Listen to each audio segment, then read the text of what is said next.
जय हिंद student, welcome to my channel. तो आज हम पढ़ने वाले हैं chapter number 1 lines and angles में पैरेलल लाइंस एंड ट्रांसवर्सल। तो इसका हम कॉन्सेप्ट देखने वाले और उसके बाद हम सॉल्व करने वाले इसका प्रैक्टिस जोन 2। प्रैक्टिस जोन 1 पहले वीडियो में हमने सॉल्व किया था। तो अभी हम देखते हैं पैरेलल लाइंस एंड ट्रांसवर्सल क्या होते हैं। सबसे पहले देखते हैं पैरेलल लाइंस एंड ट्रांसवर्सल। तो पैरेलल लाइंस क्या होते हैं? Parallel lines are the lines that run at an equal distance from each other and never intersect when extended endlessly. This is the symbol to represent the parallel lines. ये जो symbol है हम use करते हैं parallel lines को represent करने के लिए। अब पैरेलल लाइंस का एक्चुअल क्या होता है? ये जो हमें दिए गए दो लाइंस है, लाइन एल और लाइन एम, अगर हम इसको कितना भी एक्सपांड करें, कितना भी एक्सटेंड करें, मैं यहाँ से कितना भी इसको एक्सटेंड करता हूँ तो ये दोनों लाइन कभी भी एक दूसरे को इंटरसेक्ट नहीं करेगी। फॉर एग्जांपल अगर मैं ये दो लाइन से एक्सटेंड करता हूँ, दो लाइन को एक्सटेंड करने के बाद ये दोनों लाइन इस पॉइंट में इंटरसेक्ट हो रहे हैं, सपोज ये पॉइंट एक्स है, तो इन दोनों लाइन को मैं पैरेलल लाइंस नहीं बोलूँगा। क्या होना चाहिए? दोनों लाइन को आप कितना भी एक्सटेंड करो वो कभी भी एक दूसरे से इंटरसेक्ट नहीं होने चाहिए। ये होता है पैरेलल लाइंस।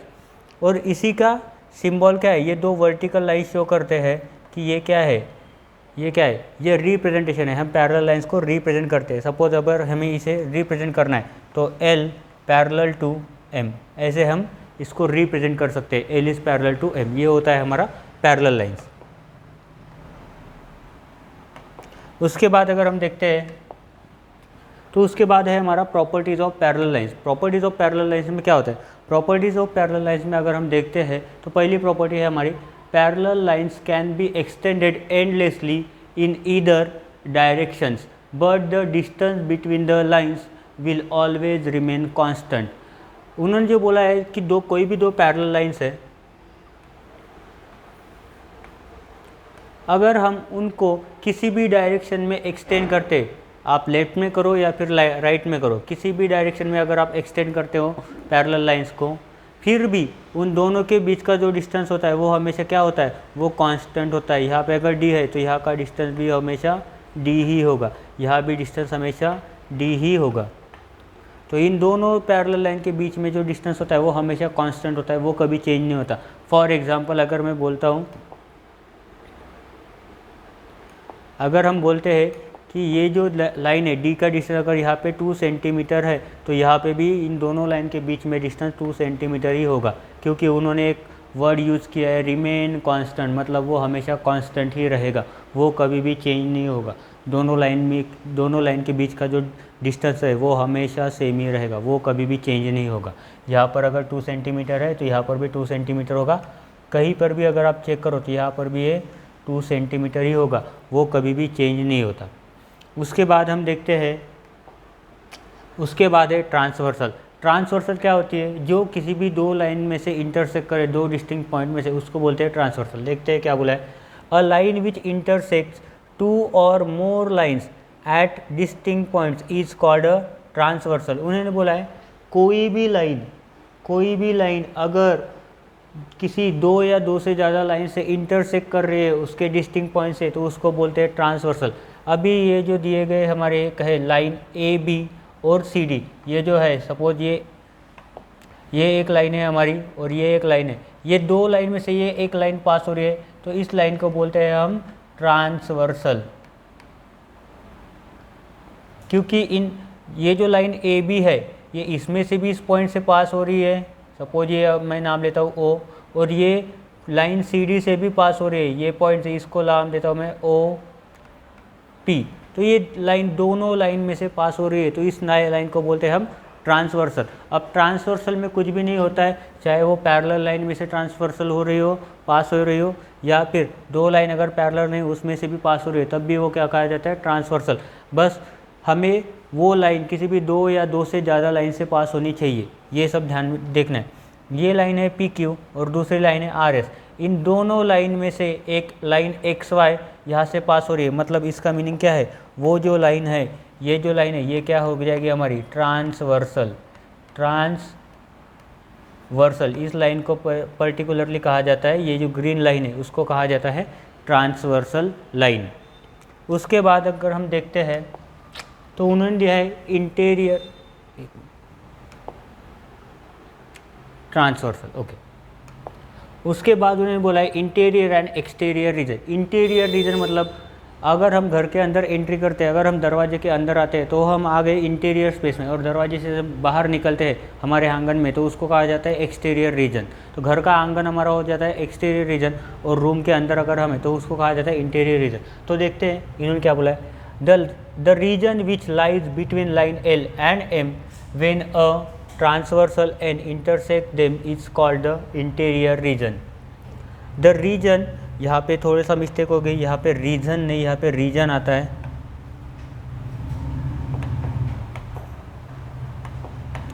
ये जो है the region which lies outside the lines L and line M is called the exterior region. तो सबसे पहले उन्होंने जो बोला है इंटीरियर रीजन के बारे में बोला है, the region which lies between line L and M।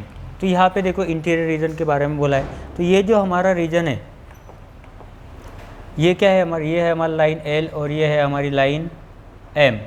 तो इन दोनों के बीच में क्या दे, दोनों लाइन के बीच में इन बिटवीन बोला है, lies between line L and M। इन दोनों लाइन के बीच में जो रीजन है, ये पर्टिकुलर रीजन जो है इसको बोलते हैं हम इंटीरियर रीजन। इसको क्या बोलते हैं हम, इंटीरियर रीजन। जो दोनों पर्टिकुलर लाइन के बीच में लाए होता है उसको बोलते हैं हम इंटीरियर रीजन। उसके बाद उन्होंने बोला है एक्सटीरियर रीजन। एक्सटीरियर रीजन क्या होगा हमारा, the region which lies outside the lines L and line M is called the exterior region. उन्होंने क्या बोला है, सपोज ये हमारी लाइन L है और ये है हमारी लाइन M। तो क्या बोला है, exterior region outside of the line L and M। तो देखते हैं ये जो वाइट कलर से हमने डिनोट किया है एक्सटीरियर, एक्सटीरियर रीजन, रीजन क्या है, दोनों लाइन के बाहर साइड में है, आउटसाइड एरिया में है। लाइन L के बाहर है और ये लाइन M के बाहर है, ये दोनों को क्या कहा जाता है, ये जो पर्टिकुलर रीजन है, ये जो रीजन है तो इन्हें कहा जाता है एक्सटीरियर रीजन। जो दोनों भी लाइन के आउटसाइड होते हैं इनको कहा जाता है एक्सटीरियर रीजन। उसके बाद देखते हैं हम, उसके बाद दिया गया है angles form by transversal of a parallel lines. तो कौन कौन से एंगल फॉर्म होते हैं एक पैरेलल लाइन से जिसमें से एक ट्रांसवर्सल पास होती है। तो ट्रांसवर्सल की वजह से कितने कितने एंगल्स फॉर्म होते हैं ये हमें चेक करना है। तो सबसे पहले फॉर्म होने वाला एंगल है हमारा करस्पॉन्डिंग एंगल। तो करस्पॉन्डिंग एंगल क्या होता है, करस्पॉन्डिंग एंगल अगर हम देखते हैं पेयर ऑफ, उसमें भी एक बात बोली उन्होंने, pair of corresponding angles are equal, मतलब दोनों का मेजर क्या हो जाता है, सेम होता है। अगर एक करस्पॉन्डिंग एंगल की वैल्यू है, सपोज एंगल 1 की वैल्यू है 70 डिग्री, तो दूसरा जो भी एंगल इससे करस्पॉन्डिंग होगा एंगल 2 उसकी भी वैल्यू हो जाएगी 70 डिग्री। तो ये हमें ध्यान में देखना है। उससे पहले हमें ये जानना है कि करस्पॉन्डिंग एंगल एक्चुअली होते क्या है, वो कैसे फॉर्म होते हैं। अगर हम देखते हैं करस्पॉन्डिंग, अगर इस पर्टिकुलर डायग्राम में अगर हम देखते हैं इस फिगर में, तो देखो हमने क्या लिखा है यहाँ पे, angle A is equal to angle A. Angle A कहाँ पे, ये जो पूरा एंगल है, ये जो पूरा एंगल है जो ब्लू कलर से इन्होंने मार्क किया है, और ये जो एंगल ई है, ये दोनों एक ही जैसे आ रहे हैं। तो क्या बोला है, इसलिए बोला है उन्होंने angle A is equal to angle E. अभी हम अगर देखते हैं तो इसमें एक अल्फ़ाबेट फॉर्म हो रहा है, ये एफ। ये जो अल्फ़ाबेट फॉर्म हो रहा है ये क्या है, हमारा एफ अल्फ़ाबेट है। अगर हम ऐसे सीधा लिखते हैं तो ये एफ है। तो एफ अल्फ़ाबेट के अंदर ये फॉर्म हो रहा है। तो देखो एफ के अंदर ये इनसाइड, इनर साइड में, इंटीरियर रीजन में जो फॉर्म हो रहा है, वो जो फॉर्मेशन होता है वो होता है करस्पॉन्डिंग एंगल्स का, पेयर ऑफ करस्पॉन्डिंग एंगल। हमेशा करस्पॉन्डिंग एंगल्स जो होते हैं वो पेयर्स में होते हैं। दो एंगल मिला के करस्पॉन्डिंग एंगल की पेयर बनती है, एक एंगल कभी भी करस्पॉन्डिंग एंगल नहीं होता है। तो इसमें याद रखो, इसमें दूसरा एंगल देखो, एंगल बी और एंगल एफ, इन्होंने ग्रीन से डिनोट किया है, एंगल बी और एंगल एफ। ये भी क्या है हमारा, ये भी है हमारा करस्पॉन्डिंग एंगल। सिमिलरली और कोई एफ बनता है क्या, तो यहाँ पे भी एक एफ बनता है, ये और ये मिला के एंगल डी और एंगल एच, ये दोनों मिला के क्या बनते हैं, करस्पॉन्डिंग एंगल्स की पेयर फॉर्म हो रही है। सिमिलरली अगर आप देखोगे तो एंगल सी और एंगल जी, ये दोनों भी क्या है, ये दोनों भी हमारे करस्पॉन्डिंग एंगल्स है। ये है हमारा पेयर ऑफ करस्पॉन्डिंग एंगल्स। उसके बाद देखते हैं हम अल्टरनेट इंटीरियर एंगल्स और interior angles. Alternate interior angles को अगर आप डायरेक्टली लिखते हो इंटीरियर एंगल्स तो भी आपका आंसर रॉन्ग नहीं होगा। इंटीरियर एंगल्स और अल्टरनेट इंटीरियर एंगल्स ये सेम ही होता है, बट इसमें प्रॉब्लम यह है कि इसमें एक थोड़ी सी गलती हो गई। इसमें इंटीरियर एंगल्स नहीं, इसमें डायरेक्ट आप अल्टरनेट एंगल्स लिख सकते हो, ना कि इंटीरियर। इंटीरियर एंगल्स मतलब मीनिंग उसका चेंज हो जाता है। तो यहाँ पे अगर हम देखते हैं तो यहाँ पे इंटीरियर नहीं, इंटीरियर एंगल दूसरा हो जाता है। यहाँ पे लिख सकते हैं हम अल्टरनेट एंगल्स। यहाँ पे हम लिख सकते हैं उसको अल्टरनेट एंगल्स या फिर अल्टरनेट इंटीरियर एंगल, दोनों का नाम भी हमें हमेशा सेम होता है। तो देखते हैं अब अल्टरनेट इंटीरियर एंगल्स क्या होते हैं। Pair of alternate interior angles are equal. दोनों भी एंगल्स क्या होते हैं, वो दोनों भी एंगल्स होते हैं इक्वल होते हैं। देखते हैं अल्टरनेट मतलब एक के बाद, सपोज फॉर एग्जांपल अगर हमें समझना है अल्टरनेट एंगल्स क्या होते हैं तो चलिए अल्टरनेट नंबर देखते हैं 1 2 3 4 5 6। एक एग्जांपल दे रहा हूँ। अल्टरनेट मतलब क्या होता है, अल्टरनेट मतलब एक का छोड़ के, अगर मुझे 1 का अल्टरनेट चाहिए तो क्या मिलेगा, डायरेक्ट 3, 2 नहीं आएगा उसमें। 3 का अल्टरनेट चाहिए तो डायरेक्ट आ जाएगा हमें 5, 4 नहीं आएगा। 5 का अल्टरनेट क्या होगा, जाएगा 7। जैसे मंडे ट्यूसडे अगर लेते हैं तो मंडे का अल्टरनेट डायरेक्ट वेडनेसडे आएगा, उसमें हम ट्यूसडे कंसिडर नहीं करते। तो ये होता है हमारा अल्टरनेट डेज, अल्टरनेट नंबर्स। तो अगर हम इसमें देखते हैं हमारे एंगल्स में तो अल्टरनेट का क्या होगा, देखो ये जो एंगल है, ये जो एंगल है ए और एंगल बी, ये दोनों क्या फॉर्म कर रहे हैं, alternate angle, pair of alternate angle. पर अगर हम देखते हैं ये एंगल तो यहाँ फॉर्म हो रहा है और ये एंगल यहाँ फॉर्म हो रहा है। अगर हम ध्यान से अगर ड्रॉ करते हैं दोनों एंगल की लाइन को तो ये एंगल ऐसे फॉर्म हो रहा है और सिमिलरली ये एंगल इसी लाइन को जोड़ के एक दूसरी लाइन अनदर डायरेक्शन में बना रही है, अपोजिट डायरेक्शन में। तो ये कौन सा अल्फ़ाबेट बन रहा है, ये अल्फ़ाबेट बन रहा है जेड। तो मतलब जेड के अंदर जो एंगल फॉर्म होने वाले एंगल है उनको क्या कहा जाता है, अल्टरनेट एंगल, उन्हें कहा जाता है अल्टरनेट एंगल्स। अब हमें कोई ज़रूरत नहीं कि जेड हमेशा सीधा ही हो, कैसा भी हो सकता है, जेड उल्टा भी हो सकता है।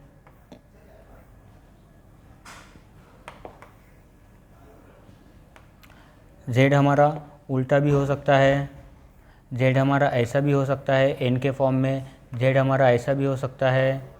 तो यहाँ पे जो एंगल्स फॉर्म हो गए वो सारे क्या है, वो सारे हैं अल्टरनेट एंगल्स या फिर अल्टरनेट इंटीरियर एंगल्स। तो इसमें दूसरी पेयर कौन सी अल्टरनेट इंटीरियर एंगल की, एंगल सी और एंगल डी, ये दोनों क्या है, अल्टरनेट इंटीरियर एंगल्स। ये दोनों भी क्या है हमारा, एंगल सी और एंगल डी, ये क्या है हमारा अल्टरनेट इंटीरियर एंगल्स। उसके बाद देखते हैं हम कौन सा एंगल की पेयर फॉर्म होती है या फिर कौन से एंगल फॉर्म होते हैं। तो उसके बाद ये alternate exterior angle. Alternate exterior angle में आपको एक्सटीरियर वर्ड मेंशन करना सबसे ज़्यादा ज़रूरी है।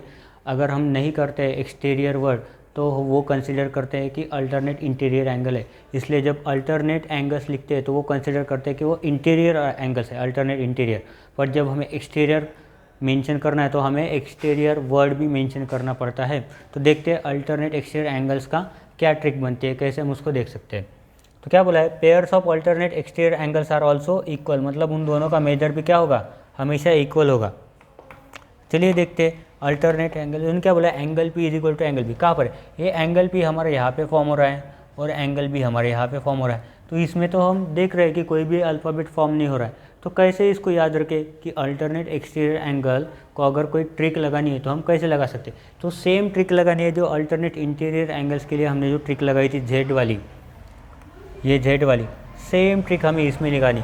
बस उसमें फ़र्क कितना है, ये जो हमारे दो लाइन्स है, सपोज ये जो हमारे लाइन्स है ये दोनों हमारे है पैरेलल लाइन्स और ये जो है ये हमारी ट्रांसवर्सल है जिसको हम एक्सटेंड कर सकते हैं। अभी देखो ये लाइन के साथ जो फॉर्म होता है एंगल और ये लाइन के साथ जो फॉर्म होता है ये सेम यही पे हुआ है। ये अगर हमारा जेड है और इसको हमने अगर एक्सटेंड किया है तो कौन सा एंगल फॉर्म हो रहा है, ये जो एंगल फॉर्म हो रहा है angle B and angle P, ये दोनों क्या है हमारे अल्टरनेट एक्सटीरियर एंगल।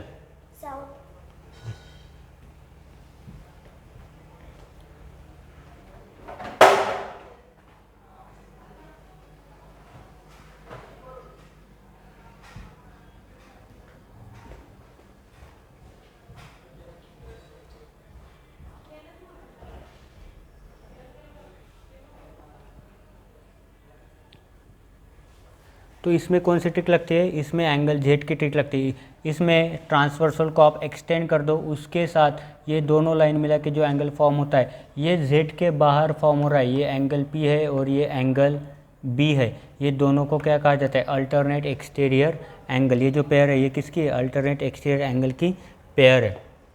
उसके बाद सिमिलरली ये उल्टा जेड फॉर्म हो रहा है यहाँ पे, इसके बाहर में देखो एंगल क्यू और एंगल ए है, angle Q and angle A. तो इन दोनों का मेजरमेंट भी क्या होता है, इन दोनों का मेजरमेंट भी क्या होता है, ये इक्वल होता है। सपोज ये 70 डिग्री है तो एंगल ए भी मेजर कितना होगा, 70 डिग्री ही होगा। इसका मेजरमेंट भी हमेशा 70 डिग्री होगा, दोनों का मेजरमेंट इक्वल होता है। उसके बाद हम देखते हैं, उसके बाद हमारा आता है को इंटीरियर एंगल, या फिर इसी को हम बोलते हैं इंटीरियर एंगल। तो इंटीरियर एंगल में क्या ट्रिक लगती है, सबसे पहले पढ़ते हैं। को interior angles on parallel lines are supplementary, that is the sum of the interior angles on the same side of the transversal is 180 degree. उन्होंने क्या बोला है, interior angles on the same side of transversal are supplementary. Supplementary का meaning होता है equal to 180 degree.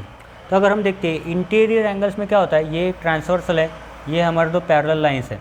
तो ये जो एक साइड के, कोई भी सेम साइड के, ये सपोज यहाँ पे एंगल एक्स है और यहाँ पे एंगल पी, तो ये एक सी अल्फ़ाबेट फॉर्म हो रहे हैं, सी उल्टा सी या फिर सीधा सी। इसके अंदर जो भी एंगल फॉर्म होते हैं, इन दोनों का अगर सम किया जाए तो वो कितना होता है, इज इक्वल टू 180 डिग्री होता है।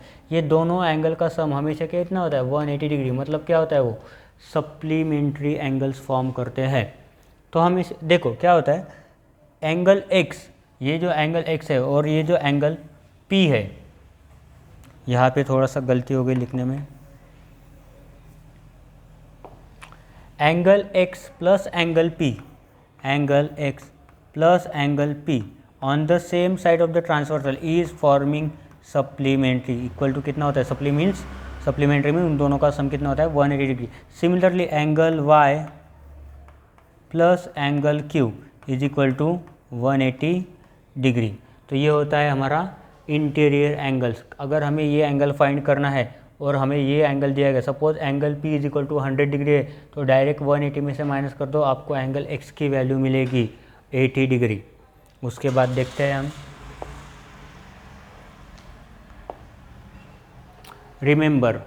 रिमेंबर ये सबसे ज़्यादा इम्पोर्टेंट है। अगर हमें क्वेश्चन में पूछा गया है कि दो लाइंस पैरेलल है या नहीं बताओ, तो उसके लिए ये पॉइंट याद रखना सबसे ज़्यादा जरूरी है। क्या बोला है, two lines cut by transversal are parallel if, दो लाइंस अगर एक ट्रांसवर्सल से कट हो रहे, दो पैरेलल लाइंस अगर एक ट्रांसवर्सल से कट हो रहे, तो वो पैरेलल है। If alternate angles are equal, अगर वो जेड के अंदर आ रहे हैं अल्टरनेट एंगल्स और ये इक्वल है, तो क्या हो जाएगा, वो दोनों लाइंस पैरेलल होते हैं। उसके बाद corresponding angles are equal, F के अंदर आने वाले फॉर्म होने वाले एंगल्स अगर इक्वल है, तो वो दोनों लाइंस क्या हो जाएंगे, पैरेलल हो जाएंगे। उसके बाद को interior angles are supplementary, interior सी के अंदर फॉर्म होने वाले एंगल्स की सम अगर 180 डिग्री है, तो भी वो क्या हो जाएंगे, वो पैरेलल लाइंस हो जाएंगे। तो ये सब हमें देखना है। इसके बाद हमें सॉल्व करना है प्रैक्टिस जोन 2। तो प्रैक्टिस जोन 2 हम अगले वीडियो में सॉल्व करेंगे। तब तक के लिए थैंक यू। हो गया।